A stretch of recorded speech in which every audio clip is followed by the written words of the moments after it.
Halo semuanya, selamat datang di segmen analisa. Kembali kita update terkait dengan peristiwa carok yang terjadi di Bangkalan, Madura, Jawa Timur. Dan ini sekarang sudah ada keterangan terbaru dari sejumlah saksi, termasuk juga dengan lebih detail keterangan dari dua tersangka, Hasan dan juga Wardi. Dalam wawancara TV One ini kita ketahui lebih detail, ternyata memang di hari Jumat lalu itu Hasan memang betul diakui dia sedang janjian sama teman-temannya di jalan tersebut, di mana lokasi tempat terjadinya peristiwa, dan dia sedang berada di atas motor. Saat itu bagian kronologi detail sudah kita bahas sebelumnya, tetapi ada poin yang menarik di sini akan aku bahas adalah memang Mat Tanjar adalah korban, salah satu dari 4 orang yang meninggal dunia. Dia adalah orang yang pertama kali bertindak tidak benar dan juga semena-mena terhadap Hasan. Ceritanya adalah dia sedang di motor, kemudian dia melihat ada motor yang dengan suara yang cukup bising, bahkan juga lampu yang sangat menyala terang, kemudian dia hanya menyapa dan juga menegur. Tetapi gaya teguran dari seorang Hasan ini dinilai oleh Mat Tanjar, salah satu korban, terlalu berlebihan dan terlalu kayak ngajak berantem. Ini adalah interpretasinya. Kemudian salah satu statement dikatakan begini, bahwa pada saat saya nyapa nih, kata Hasan, mau kemana kak? Dalam bahasa Madura, dia marah, turun dari motor dan ngomel, dan saya pun juga turun dari motor. Kemudian Mat Tanjar bilang bahwa kamu kalau punya mata jangan liatin kayak gitu. Masa nggak boleh kak? Lampunya silau dan ganggu, lantas menjelaskan seperti itu, lantas dia ditampar begitu aja oleh Mat Tanjar. Dia pegang dengan tangan kanan dan nampar dengan tangan kiri. Salah saya apa kak? Kata Hasan. Kamu ini kelincingan bengal. Adiknya datang megangin saya dan mau bacok saya. Saya cuma megangin celurit beberapa menit, takut kena saya. Bahkan ada beberapa warga pun yang di sana sudah mulai melerai, tetapi tetap terjadi cekcok. Kemudian mereka menantang saya dan bilang, ya sudah kita carok di sini. Kamu ambil celurit kamu, aku tunggu kamu di sini. Pada saat dia pulang, Hasan ke rumahnya ketemu sama sang adik Wardi. Dia bilang bahwa saya dipukul sama orang, ayo ikut aja. Kemudian pada saat itu dia langsung ke kamarnya, mengambil 2 celurit, dan celurit tersebut langsung dibawa dan pamitan terhadap orang tua dan minta doa, walaupun sudah dihalangi orang tua. Sebelum motor yang dikendarai oleh Hasan dan juga Wardi itu berhenti ya, Hasan ini sudah langsung loncat menggunakan celuritnya tersebut. Dan orang yang pertama dihajar dan langsung tumbang adalah Mat Tanjar, orang yang pertama kali punya masalah dengan dia. Terus setelah itu kemudian terjadi big book. Mat Tanjar itu yang mukul saya dan tumbang, saya langsung lawan. Adiknya datang dan saya tumbangkan juga. Sisa keduanya adik saya yang serang, yaitu adalah Wardi. Pada saat itu saya langsung menghajar tangannya. Kami menurut dari kedua tersangka ini sebenarnya dari awal sudah mau menyerahkan diri. Bahkan pada saat setelah selesai terjadinya peristiwa tersebut, mereka ini langsung keluar ya untuk bersembunyi di kebun di belakang rumahnya, dan dia langsung menghubungi sang kakak yang bernama Abdul Rahman. Di situ Abdul Rahman cerita bahwa saya kaget setelah kejadian tersebut. Saya itu tahu sekitar setelah habis maghrib menjelang Isya katanya. Dia ditelepon sama kedua adiknya di situ, akhirnya diceritakan dan dia ketemuan di kebun dekat rumahnya. Dikatakan bahwa kamu harus menghindar, takutnya adalah ada serangan balik. Kondisi mereka pada saat Abdul Rahman bertemu dengan kedua tersangkanya adalah kondisinya gemeteran. Kemudian dikatakan, kenapa kamu melakukan itu dik? Saya tuh nggak kuat kak, dipukul. Saya nggak salah apa-apa, cuma negor.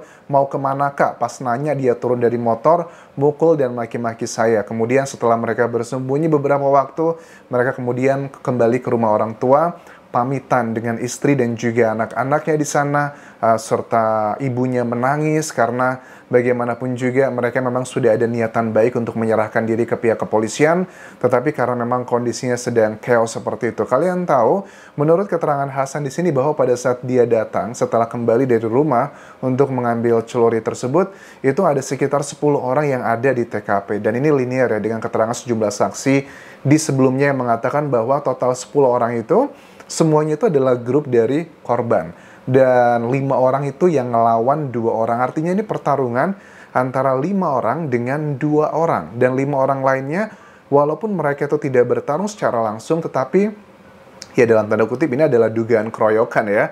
keroyokan tersebut ya ngasih support mental ya. Ya sama lah kayak pertandingan bola. Semakin banyak supporternya akan semakin semangat. Nah, aku juga menduga bahwa pada saat 5 orang tersebut yang tidak ikut bertarung, mereka pun juga sebenarnya ya ngedukung dari para korban gitu, karena mereka satu grup. Dan ini kan juga satu keluarga. Terus kalau aku lihat dari keterangan Kepala Desa Bumi Anyar di lokasi TKP, Hartono mengatakan bahwa carok itu sering terjadi memang kalau di wilayah Madura secara umum. Tetapi kalau di kampungnya tersebut itu jarang terjadi. Pernah terjadi itu dulu beberapa tahun lalu, itu pun tidak sampai meninggal dunia, tetapi hanya sampai bacokan luka-luka saja. Ini adalah masalah harga diri dan juga hal yang nggak bisa dapat ditolerir. Jadi kalau menurut Hartono, dua hal di Madura kalau sudah menyangkut harga diri dan juga masalah istri, misalnya direbut atau selingkuh, itu udah nggak bisa lagi ada jalan keluar. Jalan keluarnya adalah hanya carok, dan dua hal tersebut tidak dapat dimusyawarahkan. Tetapi kan kita sudah tidak lagi tinggal di zaman batu, teman-teman. Indonesia adalah negara hukum yang ada konsekuensinya. Bahkan Hasan dan juga Wardi dalam wawancara ini pun mengatakan, aku ngelihat Hasan berusaha menahan tangisan ya. Maksudnya sosok kuat Hasan aja yang begitu jagoan, dikenal dengan Angling Dharma. Setelah terjadi peristiwa ini pun kelihatan banget dia tuh menahan tangis, dan dia mengatakan bahwa saya tuh sangat menyesal sekali. Menyesalnya adalah ya dia sangat sedih karena ada ketakutan, ada dugaan takutnya akan terjadi aksi balas dendam karena di rumah sekarang ini kan tidak ada siapa-siapa, adanya hanya istri, orang tua, dan anak-anaknya juga masih kecil. Makanya dia meminta maaf dengan sangat tulus kepada keluarga korban. Kami menyesal. Tiap ingat peristiwa ini kami sangat sedih sekali. Ngapain saya ngelayanin orang itu? Kami spontan aja. Saya minta maaf ke keluarga korban. Ini adalah akibat emosi sesaat kami. Kami sudah kenal biasa dan baik, tetapi karena emosi sesaat semuanya jadi berantakan seperti ini.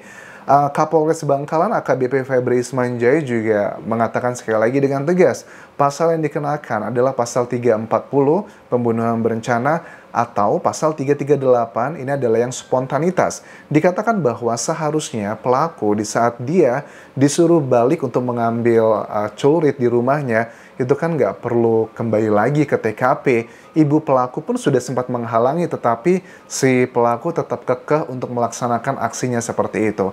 Kemudian aku lihat juga ada keterangan dari sejumlah ahli ya di bidang ya budaya, terutama untuk khas Madura, bahwa kalau peristiwa carok itu memang harus ada dua hasil, maksudnya harus ada satu hasil, ya ini adalah satu pihak yang akan meninggal dunia, satu pihak yang akan selamat. Kemudian apakah akan adanya balas dendam? Katanya sih kalau menurut ahli budaya ini, kalau sudah terjadi peristiwa carok seperti ini, tidak ada yang namanya balas dendam. Itu adalah peristiwa untuk masalah harga diri. Tapi jujur ya, memang aku sih mengakui untuk kalau memang benar yang dikatakan dari tersangka Hasan ini adalah 100% benar, bahwa korban adalah yang memulainya, ini akan membuat proses hukum mereka nanti akan jauh lebih ringan. Karena mereka yang memulai dulu, mereka kesannya semena-mena. Bahkan juga dikatakan ada bagian banyak komen yang bilang bahwa ya memang korban itu dugaannya terkenal dengan orang yang semena-mena. Mentang-mentang mereka katanya punya ilmu kebal, jago silat, dan sebagainya. Orangnya semena-mena seperti itu.